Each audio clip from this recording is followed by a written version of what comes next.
garante a nossa democracia e que acabou de completar apenas 30 anos. Juristas dizem que a nossa Constituição ela não permite a convocação de uma Constituinte, não há previsão para isso. Só há previsão de reforma por uma emenda constitucional que precisa da aprovação de 3/5 dos deputados e dos senadores. E essas emendas, elas não podem mudar cláusulas pétreas. Essas não podem ser alteradas de jeito nenhum.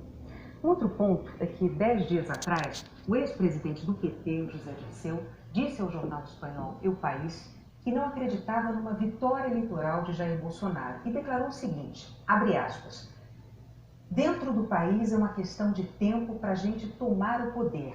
Aí nós vamos tomar o poder, o que é diferente de ganhar uma eleição. Fecha aspas. O que o senhor diria aos seus críticos que se preocupam com a democracia brasileira no caso de o senhor se eleger presidente? Bom, em primeiro lugar, sobre a primeira pergunta, nós revimos o nosso posicionamento. Nós vamos fazer as reformas devidas por emenda constitucional. Quais delas? Em primeiro lugar, a reforma tributária. No Brasil, quem sustenta o Estado é o pobre, infelizmente. Quem paga mais imposto proporcionalmente à sua renda é o pobre. E os muito ricos não pagam absolutamente nada. Pagam uma proporção muito pequena da sua renda. Essa reforma tributária será feita por emenda constitucional, que prevê, inclusive, a isenção de imposto de renda para quem ganha até 5 salários mínimos. Uma proposta defendida por nós desde janeiro de 2018 e que contempla o nosso plano de governo. Segunda reforma importante é a reforma bancária. Não é possível continuar convivendo com essa concentração de bancos, com as taxas de juros que eles cobram do empresário que quer produzir e do consumidor que quer comprar no crediário. Se nós fizermos com que o juro baixe, o lucro do empresário sendo maior que o juro, as pessoas vão voltar a investir e vão voltar a contratar. E se nós diminuirmos os impostos da classe média e dos mais pobres, eles voltarão ao mercado de consumo e exigirão dos empresários que contratem força de trabalho para produzir mais. Essas duas medidas são essenciais para a retomada do crescimento e vão ter que ser feitas por emenda constitucional. A terceira emenda constitucional importante é o fim do congelamento de gastos que afetou drasticamente o investimento. Sobre a segunda pergunta, o ex-ministro não participa da minha campanha, não participará do meu governo e eu discordo da formulação dessa frase. Para mim, a democracia está sempre em primeiro lugar. Candidato, o senhor tem mais 30 segundos para se despedir. Eu queria agradecer, Renata Bonner, a oportunidade de reiniciar esse segundo turno na presença de vocês, podendo conversar com o eleitor, com a eleitora, e pedindo a todos que acompanhem essas 3 semanas. O futuro do país está em jogo, o futuro da democracia está em jogo, o futuro dos seus direitos sociais e trabalhistas está em jogo. E nós queremos respeitosamente pedir a sua compreensão, o seu apoio, a sua atenção, para que você vote conscientemente. Muito obrigado. Obrigado ao candidato Haddad. Agora, então, é a vez do candidato Jair Bolsonaro pelo nosso sorteio. Candidato Bolsonaro, boa noite. Parabéns pela chegada ao segundo turno em primeiro lugar. O senhor, por favor, também pode começar com a sua mensagem de 2 minutos para os eleitores e, claro, os mesmos 15 segundos de tolerância. Boa noite, Bonner. Boa noite, Renata. Boa noite, brasileiros. Primeiro, meu muito obrigado aos quase 50 milhões de pessoas que acreditaram em mim no último domingo. O nosso compromisso, a nossa plataforma, a nossa bandeira baseia-se em João 8,32. E conhecereis a verdade e a verdade vos libertará. Meu muito obrigado às lideranças evangélicas, ao homem do campo, quer seja do agronegócio, quer seja da agricultura familiar, obrigado caminhoneiros, obrigado policiais civis e militares, integrantes das Forças Armadas, obrigado família brasileira, que tanto clama para que os seus valores sejam respeitados.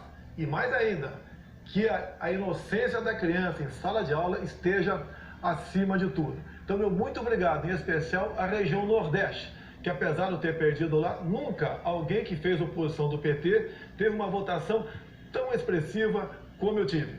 Obviamente, não tive mais por fake news, mentiras. Nós não pretendemos acabar com o Bolsa Família, muito pelo contrário. Devemos combater as fraudes para que aqueles que realmente precisam possam ter um dinheiro um pouco maior. Homens e mulheres do Bolsa Família, fiquem tranquilos. Não pretendemos criar ou aumentar o imposto de renda, a cobrança de imposto de renda. Mentira! A proposta do nosso economista Paulo Guedes é que quem ganha até 5 mínimos não descontará imposto de renda. E acima disso, uma tabela de 20% para todos.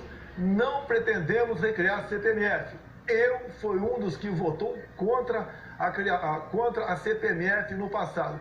Queremos um Brasil aberto ao negócio com o mundo todo, fazer parceria com o mundo todo, jogar pesado na questão da insegurança pública, fazer com que as mulheres se sintam protegidas no Brasil.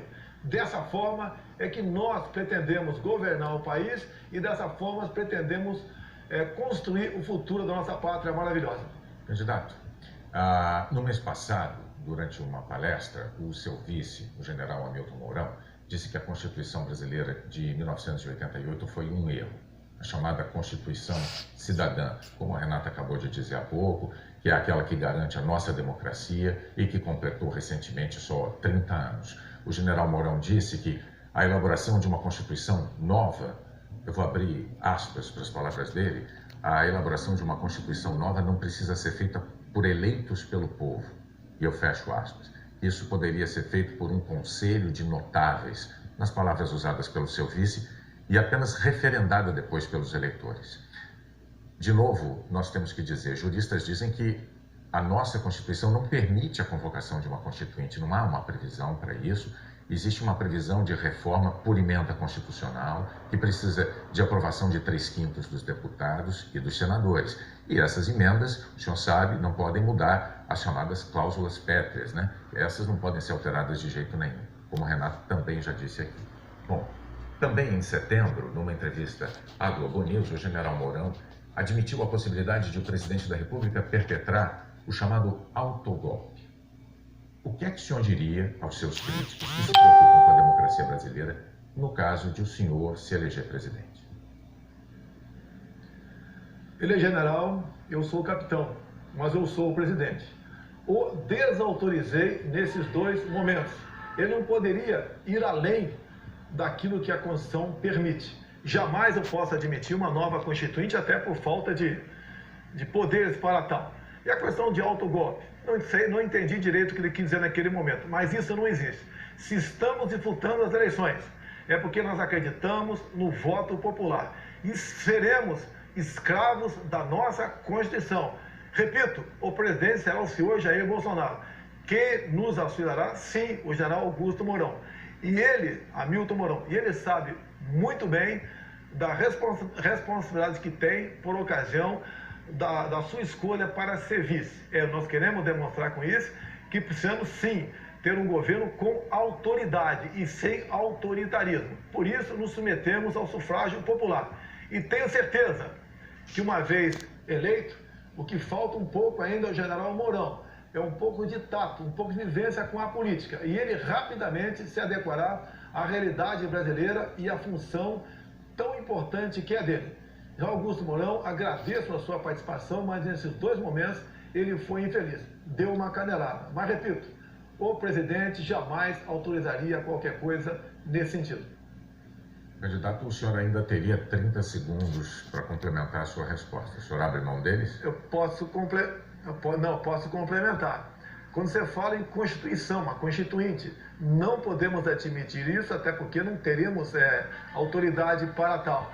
Vamos manter e sermos escravos da nossa Constituição. Algumas propostas pontuais, sim, poderiam propor, como, por exemplo, a redução da nossa moralidade penal que o povo quer e deseja. Candidato, então agora o senhor tem mais 30 segundos para se despedir dos eleitores.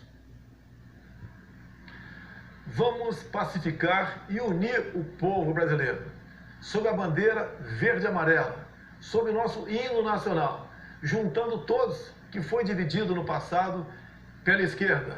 Dessa forma, podemos mais que sonhar. Não é despedida, né, meu? Nada de despedida. Um Brasil diferente do que foi feito até o momento. É o começo de tudo, meu garoto. Vamos lutar. Toma lá da cá e nem imposição partidária para escolher o nosso time de ministros. Será um time aí sim, de notáveis, competentes e com autoridade para buscar o que é melhor para o Brasil e não para agremiações político-partidárias. Vai ter que recuperar mais aí, Bolsonaro, muito obrigado também ao senhor pela participação no Jornal Nacional. A seguir, os estados que já elegeram